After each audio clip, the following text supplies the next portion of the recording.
இப்போ முருகனை வச்சு இந்த படங்கள்ல வச்சு அதை வச்சு இதை வச்சு வியாபாரமா பண்றாங்கல்ல, அது உங்கள் பார்வையில் எப்படி பார்க்குறீங்க அதை? என்னன்னா சார், இந்த வியாபாரம்ன்றது வந்து இதுவும் ஒரு பர்த் கண்டுபிடி தாங்க சார். அவங்களுக்கு அந்த மாதிரி சிலையை விற்று பணம் விற்று சம்பாதிக்கணும் இருக்கு. அது மூலயமா நீங்கள் பணம் வரப்போ கர்மவினையும் சேர்ந்து வரும் சார். ஆனால் அது யாருமே தப்புன்னு சொல்ல சரின்னு சொல்லங்க சார்.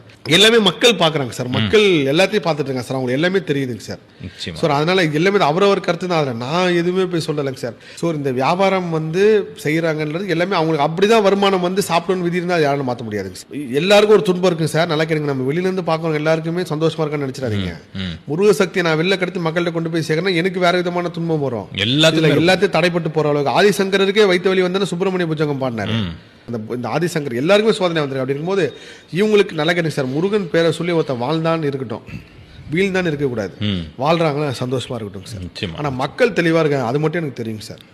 நீங்க கமர்ஷியல் வந்து அது வேற வழி கிடையாதுங்க சார். அவங்க ஏதோ ஒரு விதத்துல முருகன் நல்லா தானே இருக்காங்க அப்படின்னு சொல்லிட்டு நான் விட்டுறது. ஆனா நான் பண்ண மாட்டேன். நான் வந்து அதில் சார் எனக்கு இறைவன் நான் தான் சொல்லலைங்க சார். நீங்க என் யுவராஜ் வந்து சீரியஸா இருக்க உதவியாளர். நான் அவட்ட என்ன சொன்னேன்னா, பெங்களூர்லேருந்து ஏர் ஆம்புலன்ஸில் கூட்டு போகிறாங்க, நம்ம வசதிக்கு பயப்படாதீங்க.